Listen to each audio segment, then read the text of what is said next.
আসসালামু আলাইকুম গাইস, সবাই কেমন আছেন? আশা করছি সবাই ভালো আছেন। আলহামদুলিল্লাহ আমরাও ভালো আছি। এখন আপনাদের ভাইয়া অফিসে চলে যাবে, একটু সাজুগুজু করছে আর বাহিরে প্রচন্ড বাতাস।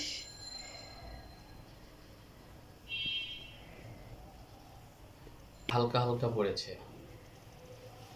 গ্রামে গ্রামে মনে হয় শীতটা বেশি। মানে এটা দেখছো টাকা হাজার হাজার, আমার ব্যাগ থেকে টাকা চুরি হচ্ছে। আমার মানি থেকে টাকা নেই, যে তুমি টাকা দিবে না।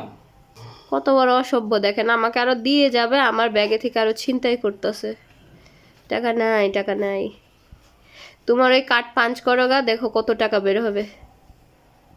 টাকা কোথায়? টাকা 500 টাকা না দেবে? টাকা নেই, কেন এরকম করছো? এই যে, আর ব্যাগে টাকা রাখা যাবে না। এটা এখন এই ব্যাগে উঠবে। এই, চকচকা টাকা। কত বড় খারাপ দেখছেন, আমার টাকাগুলো ও নিয়ে নিয়ে চলে যাচ্ছে। ভাঙতি 10 টাকা লাগবে। ভাঙতি 10 টাকা লাগবে। 10 টাকা নাই? আচ্ছা আচ্ছা। সবই আছে আমার ব্যাগে, 1000 টাকার নোটও আছে, দেখো আছে 1000 টাকার নোট। দেখি নাই। বর বউকে টাকা দিবে, সেই জায়গায় বউয়ের ব্যাগে থেকে বর টাকা নিয়ে চলে যাচ্ছে, দেখেন। গেলাম। আসসালামু আলাইকুম।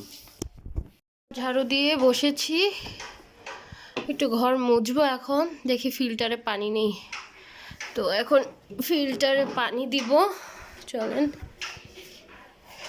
এই যে থালা বাটি সকালের, এগুলো ধোয়া হয়নি, ফিল্টার পানি দিয়ে তারপর।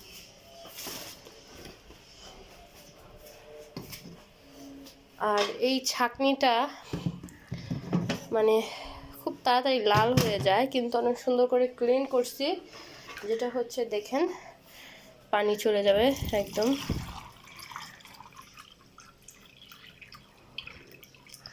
সো আমি এখন ফিল্টারে পানি দিয়ে নিই। আমি এখন ফ্রিজ থেকে মাছ বের করে নিব, মাছটা ভিজিয়ে তারপরে হচ্ছে রান্না করব, যেহেতু দুপুর হয়ে গেছে তো রান্না করে নিব। আর থালাবাটি দেখছেন জমে আছে, এগুলো ধুতে হবে। এর ফাঁকে আমি একটু বড়ি দিয়ে পাঙ্গাস মাছটা ভুনা করে নিয়েছি। আর এখন আমি থালাবাটিগুলো যেগুলো জমেছে সেগুলো আমি সুন্দর করে ধুয়ে নিব। আজকে এক আইটেমই রান্না করলাম, কারণ ফ্রিজে রান্না ছিল, সেগুলোই গরম করে খাবো। এর মধ্যে আপনাদের ভাইও আজকে দুপুরবেলা চলে আসবে। এই ফাঁকে আমি আমার রান্নাঘরটা একটু পরিষ্কার করে নিব, কারণ রান্না করার পর একটু পরিষ্কার পরিচ্ছন্ন না হইলে আমার আবার ভালো লাগে না। যেহেতু আমি একাই থাকি সারাদিন, আমার তেমন কোনো কাজ থাকে না, ইচ্ছা হইলে করলাম, ইচ্ছা হইলে করলাম না, এটাই আসলে আমার লাইফ। তারপরেও যতটুকু পারি গুছিয়ে রাখার চেষ্টা করি। যাই হোক, এখন আমি ঘর মুছবো, এর জন্য পানি নিয়ে নিচ্ছি। আর পানির সাথে একটু গুঁড়ো সাবান আর ডেটল দিয়ে ঘরটা মুছলে কি হয়, ঘরটা অনেক পরিষ্কার দেখা যায়। কথা বলতে বলতে আমি ঘরটা সুন্দর করে মুছে নিয়েছি, সেটা আর আপনাদের সাথে শেয়ার করলাম না। আর এখন সব কিছু লাগিয়ে দিব। তো আমি এখন গোসলে চলে যাব।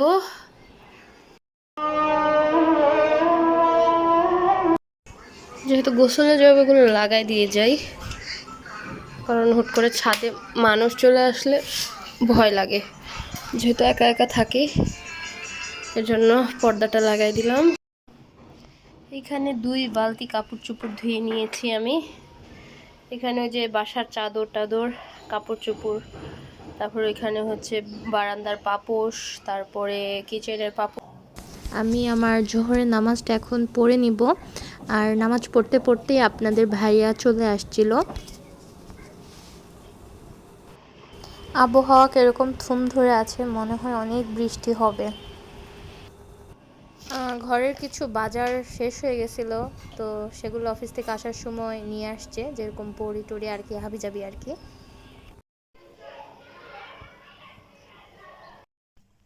কেমন লাগছে আমার বড়ি আর পাঙ্গাস মাছের তরকারিটা? অসাধারণ, খুবই মজা, অনেক মজা, এহ, অনেক মজা হয়েছে। তুমি খাবা? না না, আমি খাবো না। ও তো খাওয়া দাওয়া করে নিয়েছিল, একটু রেস্ট নিচ্ছে। আর আমার এদিক দিয়ে মনে হলো একটু পপকর্ন খাবো, তো আমি এখন পপকর্নটা ভেজে নিচ্ছি। আমার পপকর্ন খাওয়ার থেকে ভাজতেই বেশি ভালো লাগে, ঠাস ঠাস করে ফুটে, তখন ওইটা আমার খুবই ভালো লাগে। তো কথা বলতে বলতে আমি ভেজে নিয়েছি, এখন আমি খাবো। তো যাই, রুমে চলে যাই, রুমে বসে বসে খাবো। হ্যালো, দেখো কি ও মজা, মাত্র না ভাত খেলাম। কই মাত্র ভাত খেলো, ভাত খেয়ে আরো 1 ঘন্টা হয়ে গেছে। এক উঠো। ঘন্টা ভাত খেয়ে কি ভাত কি হজম হয়েছে? হয়ে গেছে। পপকর্ন আমার খেতে ইচ্ছা করলো তাই ভেজে নিলাম। ঠিক আছে তাহলে তুমি খাও। কোলাজেন, কোলাজেন দিয়ে বাইরে থেকে মিষ্টি মিষ্টি বাতাস আসছে, আর এখন খাচ্ছি আমি পপকর্ন। এই যে খাবে না বলে উঠে বসে গেছে। আমাদের ভিডিওটি কেমন লাগলো অবশ্যই কমেন্ট করে জানাবেন। হুম সবাই মজা। ভালো থাকবেন, সুস্থ থাকবেন, আমাদের ভিডিওতে লাইক কমেন্ট শেয়ার করবেন। আল্লাহ হাফেজ।